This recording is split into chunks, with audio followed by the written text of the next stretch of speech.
آج ہم کیمسٹری کی نیکسٹ برانچ جو ہے وہ ڈسکس کریں گے، دیٹ از انوائرمنٹل کیمسٹری۔ جیسے کہ نام سے ہی ظاہر ہے، انوائرمنٹل کیمسٹری کی یہ برانچ جو ہے یہ ہمارے انوائرمنٹ سے ریلیٹڈ ہے۔ اس کے اندر ہم اپنے ماحول کو اسٹڈی کریں گے۔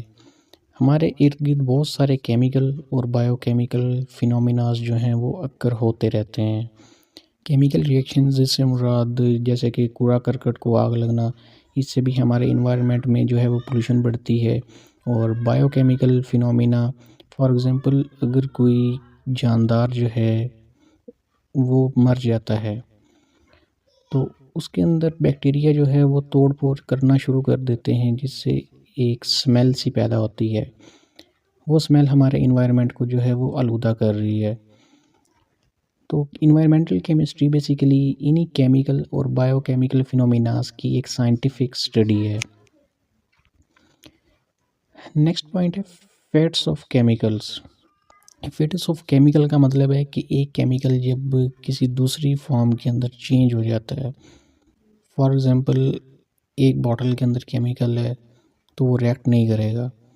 اگر وہ باہر آئے گا، ہوا میں شامل ہوگا تو ہوا کے ساتھ ریئیکٹ کرے گا، سوائل مٹی کے اندر شامل ہوگا تو اس سے ریئیکٹ کر جائے گا، اور کسی واٹر انوائرمنٹ میں داخل ہوگا، دریاؤں کے اندر، سمندر کے ساتھ، تو اس کے ساتھ جو ہے وہ ریئیکٹ کر کے ان کو بھی آلودہ کر دے گا۔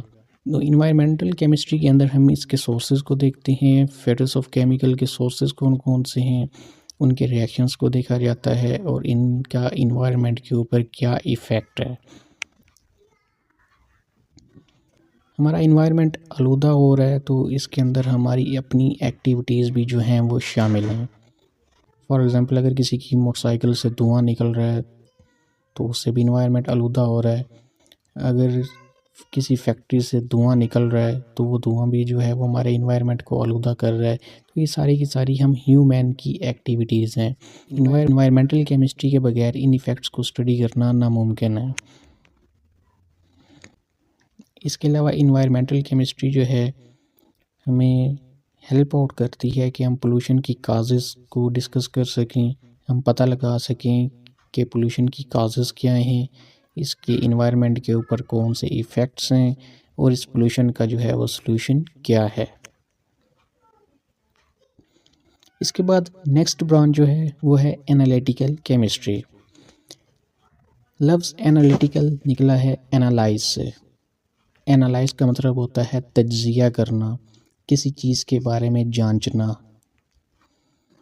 تو انالیٹیکل کیمسٹری جو ہے یہ ڈیل کرتی ہے انالیسس آف ڈفرینٹ سبسٹانسز۔ اس کے اندر ہم ڈفرینٹ سبسٹانسز کو انالائز کرتے ہیں، ان کا تجزیہ کرتے ہیں۔ فار ایگزامپل آپ کے پاس اگر ایک سلوشن ہے، لیٹس سپوز چینی کا سلوشن ہے یا نمک کا سلوشن ہے، آپ سے ڈیمانڈ کی جاتی ہے کہ آپ بتائیں کہ یہ کون سا سلوشن ہے، آیا یہ اس کے اندر نمک ہے یا اس کے اندر چینی ہے، کیا چیز ہے۔ اور ساتھ ہی آپ کو کہا جاتا ہے کہ آپ اس کو سیپریٹ کریں۔ اگر نمک کا سلوشن ہے تو آپ نمک کو پانی سے سیپریٹ کریں، اس کو علیحدہ کریں۔ اس کے ساتھ ساتھ ہم اس کی کنسنٹریشن بتاتے ہیں کہ پانی کے اندر نمک جو ہے وہ کتنی مقدار میں موجود ہے۔ کنسنٹریشن کا مطلب ہوتا ہے مقدار۔ اگر تو فار ایگزامپل نمک کی مقدار جو ہے پانی کے اندر زیادہ ہے تو ہم کہتے ہیں کہ کنسنٹریشن جو ہے وہ سلوشن کی وہ زیادہ ہے۔ اگر مقدار کم ہوتی ہے تو ہم کہتے ہیں کہ سلوشن کی جو کنسنٹریشن ہے وہ لو ہے۔ تو اس طرح چیزوں کو آئیڈینٹیفائی کرنا، سیپریٹ کرنا اور کنسنٹریشن معلوم کرنا، ان سب چیزوں کے لیے جو انسٹرومنٹس یوز ہوتے ہیں وہ بہت زیادہ ہمارے پاس آج کل ماڈرن ہیں، بہت اعلیٰ قسم کے ہیں۔ سوفسٹیکیٹڈ کا مطلب ہوتا ہے اعلیٰ قسم کے انسٹرومنٹس۔ تو ان انسٹرومنٹ کو یوز کرتے ہوئے ہم میٹر کو جو ہے وہ اچھی طرح انالائز کر سکتے ہیں۔ تو اب تک کے لیے اتنا ہی، انشاءاللہ ہم آگے نیکسٹ برانچز کو ڈسکس کریں گے۔ اگر کوئی کویسچن ہو تو آپ کمنٹ سیکشن میں پوچھ سکتے ہیں۔ اللہ حافظ۔